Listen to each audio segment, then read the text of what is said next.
બોટાદ શહેરના ઢાકણિયા રોડ તુલસી બેની બાજુમાં આવેલ મારુતિનગર 2માં રહેણાંક મકાનમાં અજાણ્યા ઈસમ દ્વારા ઘરની દિવાલ ટપીને પ્રવેશ કરી દરવાજાનો નકૂચો કાપી લાકડાની તિજોરીનો લોક તોડી સોના ચાંદીના દાગીનાની ચોરી કરવામાં આવી હતી.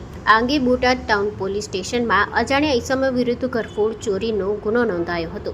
એલસીબીને મળેલ સંયુક્ત બાતમીના આધારે આરોપી અર્જુનભાઈ ઉર્ફે કાળુ ઉર્ફે મુન્નુ વિરમભાઈ ચીબડિયા રહેવાસી બોટાદને ઝડપી લીધો હતો. આરોપીના રહેણાંક સ્થળેથી સોનાનો પાટી પારો નંગ 1 જેની કિંમત ₹2,95,000, સોનાની વીંટી નંગ 2 જેની કિંમત ₹65,000, ચાંદીના પગના છડા જોડ નંગ 2 જેની કિંમત ₹52,000, ચાંદીની લકી નંગ 2 જેની કિંમત ₹45,000 તથા ચાંદીની નહોર નંગ 1 જેની કિંમત ₹1,200 મળી કુલ ₹4,58,200નો મુદ્દામાલ કબજે કરવામાં આવ્યો છે. આરોપી વિરુદ્ધ કાયદેસરની કાર્યવાહી હાથ ધરવામાં આવી છે. Story report by Vipul Luhar, Botad.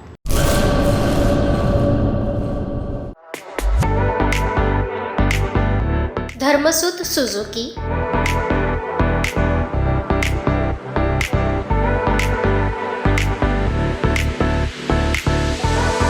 Dharmasut auto link LLP 62 Prasadi plot, Sanskarnagar, Bhuj, Kutch.